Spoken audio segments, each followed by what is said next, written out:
Welcome to Spotlight Sessions, where we shine a What's light your on story? incredible. What does accessibility mean to you? What's your mission?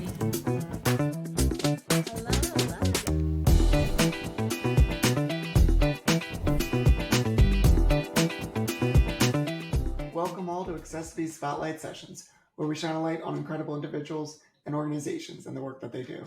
I'm your host, Josh Basil. I'm a C4-5 quadriplegic, paralyzed below my shoulders, and I'm the Community Relations Manager here at accessiBe.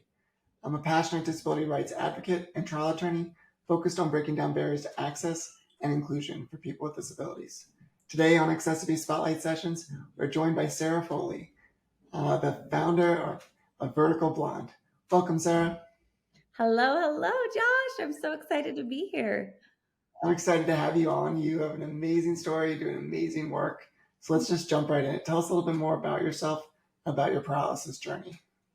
Awesome. So yes, my name is Sarah Foley. I go by Vertical Blonde, and I'll get probably a little bit more into why that was so important in my journey in a little bit. But I was born and raised in Utah, and about 10 years ago, was living what I felt like the perfect life. Everything was going to plan. I was running a spa. I was newly dating a great guy. Everything was just going really well.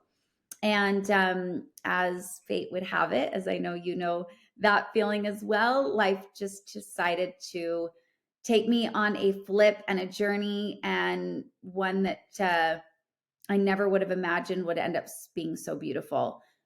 So we went down to southern Utah, and we were riding up on four-wheelers. At one point, we were there with another couple, and the guys went on up ahead to see if it was safe.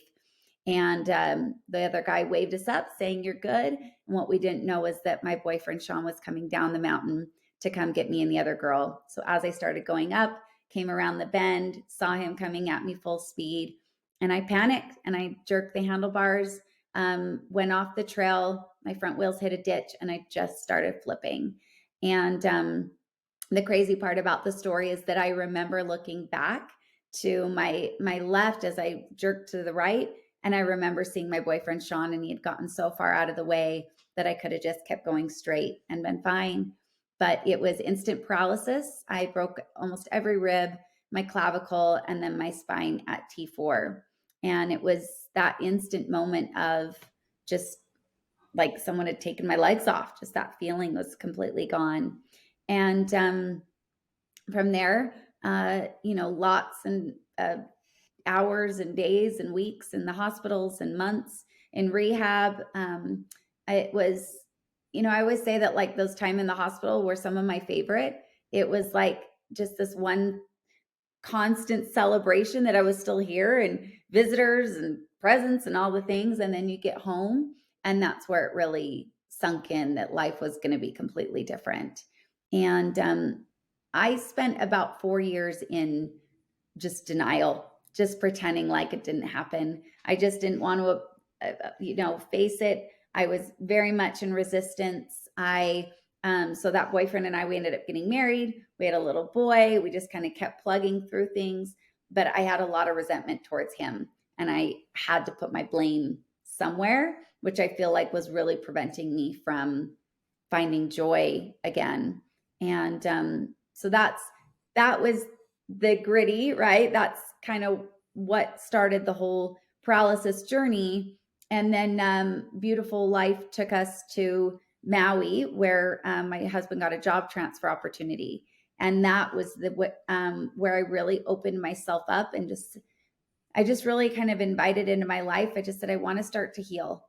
And I met people that helped me dance again. I have met people that helped me look at my body differently and treat my body differently. And I met a therapist that called my medicine woman. And I met this artist who ended up painting me walking on the beach again. That was like my biggest fantasy at that time. And just all these healers were brought into my life.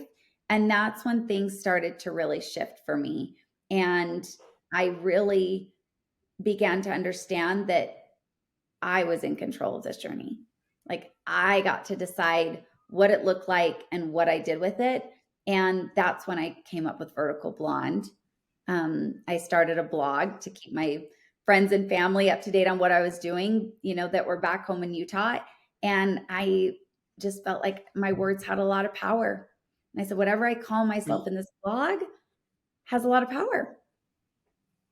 Well, you definitely regain that power. And I feel like just you telling your story, you've been on a roller coaster of transformative experiences Yes. that have brought you on a wild ride, but you are making it to the tip top of that roller coaster.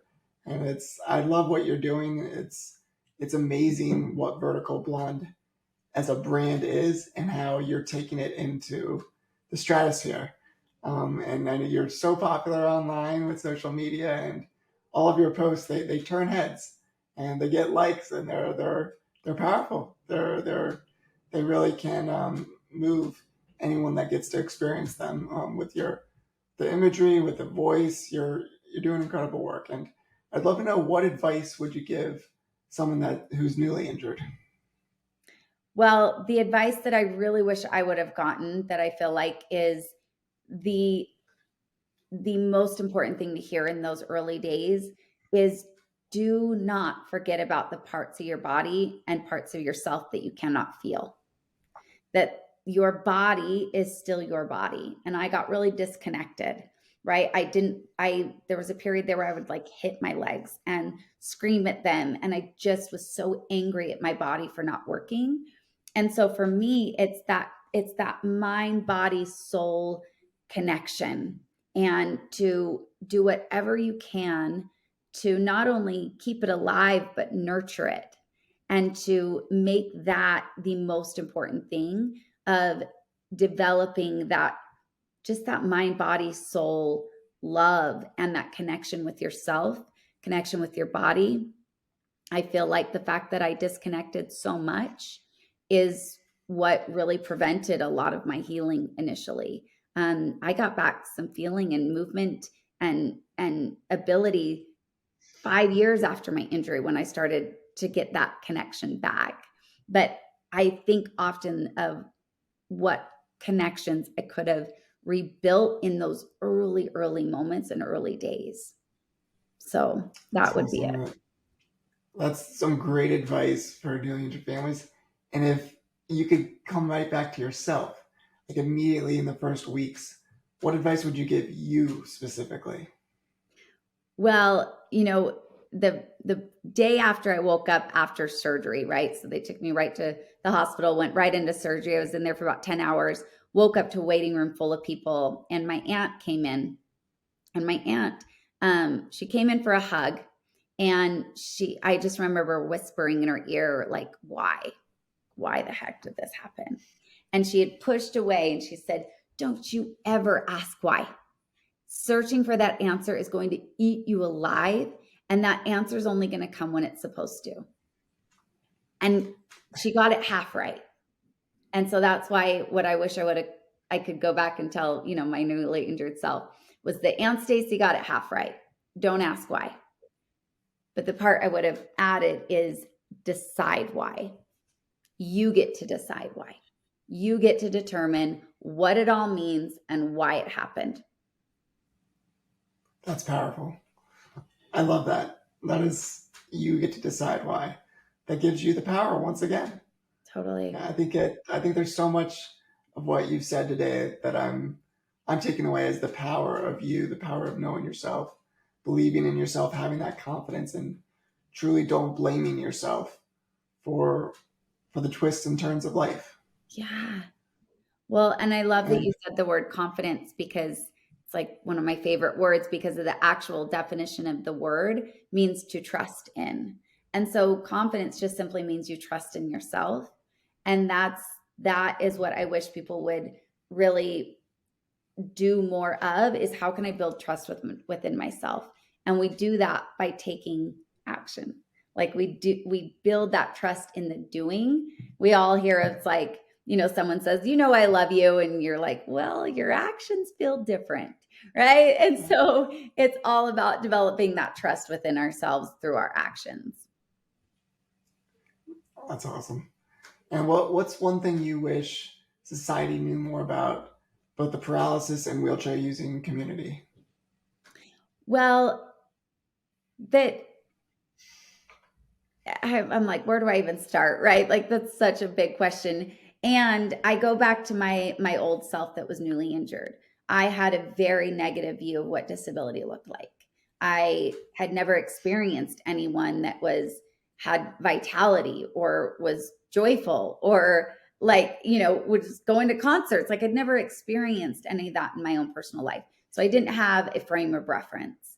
And so that is what I wish they knew more of. And that is what drives me every single day to get ready, to take care of my body, to be full of joy, to, getting in and out of my car and knowing that someone's watching me from across the parking lot. It's that we are vibrant, or we can be, not we are. Because I think that also this is not just advice for those without disabilities. This is advice for those with disabilities too, that we can be full of life. We can be full of joy. We can have incredible lives. But again, that goes back to us choosing to own that story and choosing how we want to show up and choosing why we think it all happened in the way that it did. That I think often the disability community is really wanting society to change how they see us. But I think it starts in a very different place. I think it starts with how we see us, how we show up, because we can't shout at society to see something that we aren't fully embodying ourselves. And so, yes, there's some that there's some that aren't, just like any other group of society, right? The ones that are fully embracing and the ones that aren't. But I want this advice to land on both ears of those with and without disabilities, that we absolutely can. And how we show up matters. I just had a great conversation with a client this morning of, she got this great new job and how she's showing up. She's really bringing her best self. And I said, you are paving the way for the next person to get the job even easier now, because you are showing up in this way. Half the battle is showing up. It's so true.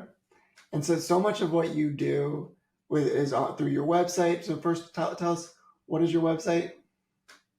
So my website is Vertical Blonde. Everything across the board, all platforms is always Vertical Blonde. And then, so you do a lot of work through your website. You do a lot of work through social media.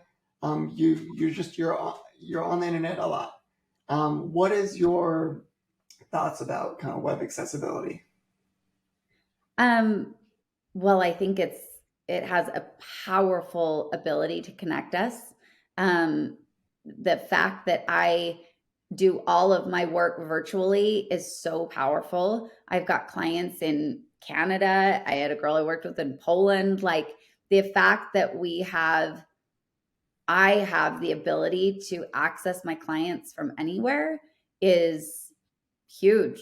I mean, that's what keeps me in business. It's pretty, phenomenal that that we have that ability. And so, for me, that's my own experience with it, is that it has this powerful ability to connect us. And I'm very, I stand guard of my mind very well. I don't follow anything that doesn't make me feel good. I don't engage in anything that doesn't lift me up. And so we also have a responsibility to ensure we are not letting anything into our brains, our souls, our bodies, that is not helping us to grow and be our, show up in our best way. Guiding you in the right direction. Yeah. What does a perfectly inclusive world look like to you? Such a beautiful question. So this last weekend, I hosted my first in-person event.